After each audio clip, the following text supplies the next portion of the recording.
All right, we're talking about pressure and some triangle setups from side control, okay? And how to beat the frames. Okay? So my partner's gonna be here with good frames. First thing I'm gonna do is I typically start here with this gable grip side control, which I'm not a big fan of. So what I like to do is I unclasp my hands and I pull the shoulder up off the mat, and I get real deep, and I'm aiming for these two fingers, go right to the armpit, okay? Now, his back's off the mat, so when I lay him down, I'm gonna drop my shoulder deep.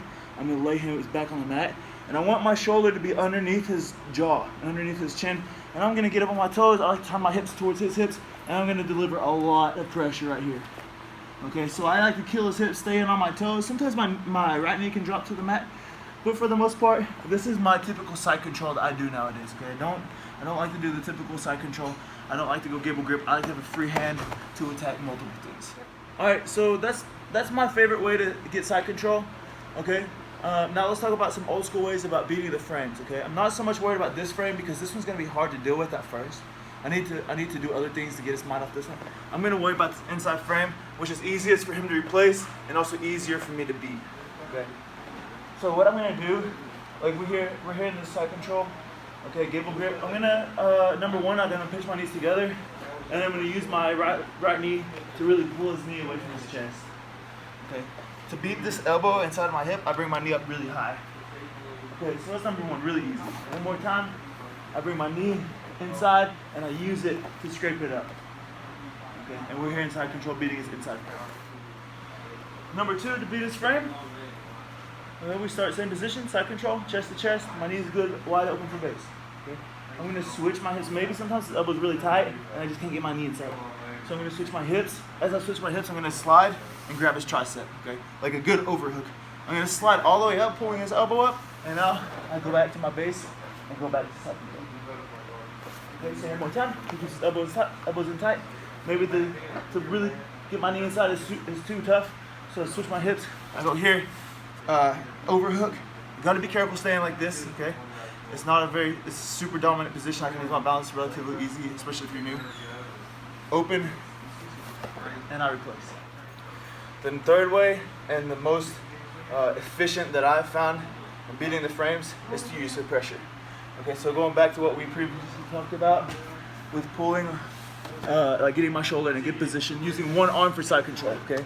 So I'm just gonna go here, pick it up, get my good side control, drop my shoulder, and I really drive inside, okay? Getting on my toes is key, and I turn my hips to the side, okay? If you can go behind me and kind of look at that view real quick. So I'm up here, I get up on my toes, and I turn my hips to the side. Okay, now I'm gonna walk back towards his hips, just like this. Okay, and look at his elbow right here. It's away from his body. So I'm just gonna walk my hips back. Okay, and now I'm here, I beat the frame. So one more time. So I get my side control, get my deep cross face, good pressure, get on my toes, I drive to the side. I can use my free hand to do whatever I want to. Okay, I get down here almost like a leg drag situation, and I start to walk back and beat that frame. Okay, triangle number one. I've already beat the frame, however you guys want to beat it. Okay, I'm gonna go here, my knee's really high. Okay, and now I'm gonna go knee on belly. All right, if you've trained jiu-jitsu at any amount of time, you've probably seen this technique before. So my main goal is to get him to react. So if he keeps his frame inside, maybe he's a little bit uncomfortable with his knee on his belly, so he goes to put his hand on my knee to try to push it off. Okay, once I see that, or I feel that, whatever, I grab the wrist. If his arm stays inside, I can always pummel inside and try to get that wrist control here and then pin it to his wrist. Okay? But notice how I'm keeping that shoulder, I'm keeping the pressure, I'm maintaining everything from now. Okay, the first thing we're gonna do is do a mounted triangle. So I'm here, I'm gonna keep my leg back to create the momentum, and I'm gonna throw my leg over. As I throw my leg over, I can pick his head up, and I'm here. Making sure to clear that arm so we can put ourselves in a triangle position. All right, now once I get here, there's a couple things you can do. Okay, I'm gonna pass the arm, grab the shin, start to lean all the way over, put my knee on the ground so my foot's light, and now it's gonna allow me to figure four my legs even better. Okay, notice I still have an angle, just like if I was on bottom, create an angle for a triangle. Now to finish this triangle, let's put our knees on the ground. I'm gonna start to sprawl out, put my forehead on the mat, roll my hips forward, pull his head, and I get the tap. Blocks my knee, just like this, so I grab. Now, camera woman, if you'll go behind me and watch the most important detail of this whole process. Okay. You guys can see my right foot. Okay. I'm gonna sit to my hip and let him think that he's gonna come up. Okay. So how I do that, I'm gonna windshield wipe my right leg inside, and I'm gonna sit right to my hip. Wait.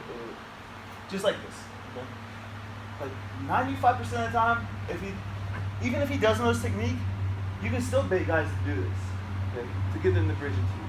So Nate's gonna go slow so I can demonstrate it quickly. So he's gonna bridge into me because he feels like he can come up. So as soon as he does, I stuff the wrist, I grab the back of his head, and I go right here to the triangle. Okay. So I still keep his wrist for now. As soon as I know that I can get my ankles crossed, now I'm gonna let go of the wrist. Okay. Now we're gonna keep it real simple. We're just gonna do a typical triangle finish. So hips up, arm across, and I bring my hips and my knees back to my chest to create a bend so he can't get his elbow back so easy. Now grab the shin, post on the hip so we can create an angle. I'm bringing my calf along the back of his neck here. Okay. Also pulling my leg, keeping my toes live so I can activate all of these muscles right here to make my legs strong, not like loose. Okay, 1, 2. Now I pull my opponent's head down as I lift my hips up and squeeze my knees together. So we're here. I grab the wrist. Okay. Same position that we started in for the mounted triangle. All right. I'm gonna windshield wipe my foot inside. He comes up. I go 1, 2, and I catch a triangle. Okay. So you really gotta catch it kind of quick. Now once you get here, basic finish. So I let go of the wrist, hit my back, arm across. 1, 2. Make my adjustment. You can even underhook the arm, elbow to elbow, grab my leg, and make my adjustment. All right, guys.